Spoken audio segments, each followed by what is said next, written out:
नमस्ते, मेरो नाम सुधा युएसआरएन। एनक्लिक सेन्टरलाई चुज गर्नुको मेन रिजन भनेको मेरो साथी एरिना श्रेष्ठको थ्रुबाट आएको। उहाँले चाहिँ मलाई रिकमेन्ड गर्नुभएको थियो, गाइडेन्स सपोर्ट राम्रो छ भन्नुभयो, अनि मैले चुज गरेको र जे भन्नुभएको थियो त्यही नै पाएको छु।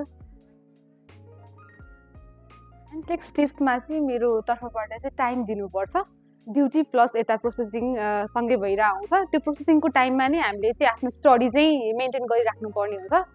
अनि अर्को भनेको चाहिँ क्वेसन प्र्याक्टिस, मेन भनेको क्वेसन प्र्याक्टिसहरू गर्नु पऱ्यो। अनि प्रोसेसिङको लागि चाहिँ अब तपाईँले कुन कन्सल्टेन्सी चुज गर्नुभएको छ त्यो कुराले पनि डिपेन्ड गर्छ।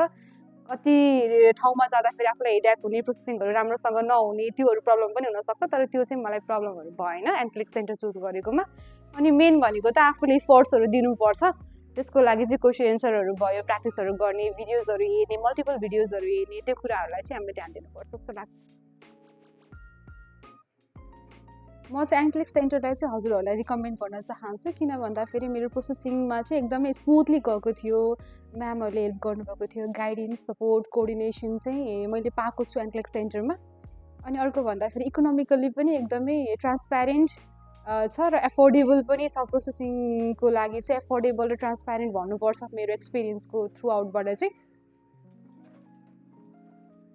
अब आउने फ्युचर नर्सेसहरूको लागि चाहिँ म एनक्लिक सेन्टर चुज गर्नु भन्न चाहन्छु, किनकि प्रोसेसिङको लागि चाहिँ दे वर एकदमै हेल्पफुल, गाइडेन्स सपोर्ट, अनि they know what they are doing, एक्सपर्टिजहरू हुनुहुन्छ। प्रोसेसिङमा केही पनि त्यस्तो प्रब्लमहरू आइहाल्यो भने पनि they will solve. Please do visit Enclick centre.